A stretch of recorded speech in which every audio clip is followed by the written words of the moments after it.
Let's take a look at this other parabola where we need to identify the vertex, axis of symmetry, and domain. This one's going to be a little bit more challenging because it's written in standard form. However, if you recall, the x-coordinate of the vertex is at negative b over 2a. So let's calculate negative b over 2a. Here, we'd have negative 4 over 2 times 3. Our a is 3, our b is 4, our c is 5. So when I calculate this, we have negative 4 6 or negative 2 thirds. So our vertex is going to have an x-coordinate of negative 2 thirds.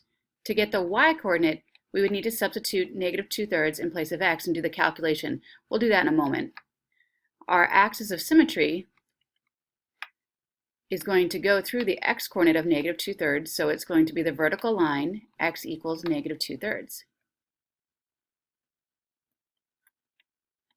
And once again, our domain is going to be all real numbers, and we can write that with this symbol, or we can use set notation and write negative infinity to infinity, or I should say use interval notation.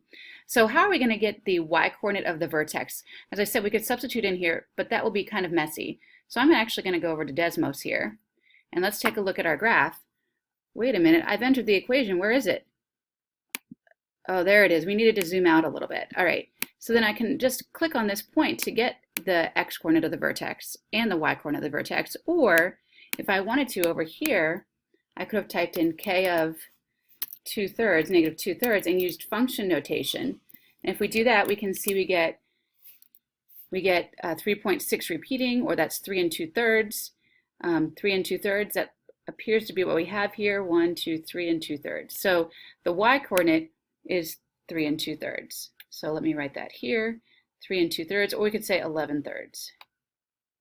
So this one was a little bit more complex because it wasn't already in vertex form. So we needed to use this idea of negative b over 2a. An alternative method would have been to complete the square and get this from standard form into vertex form.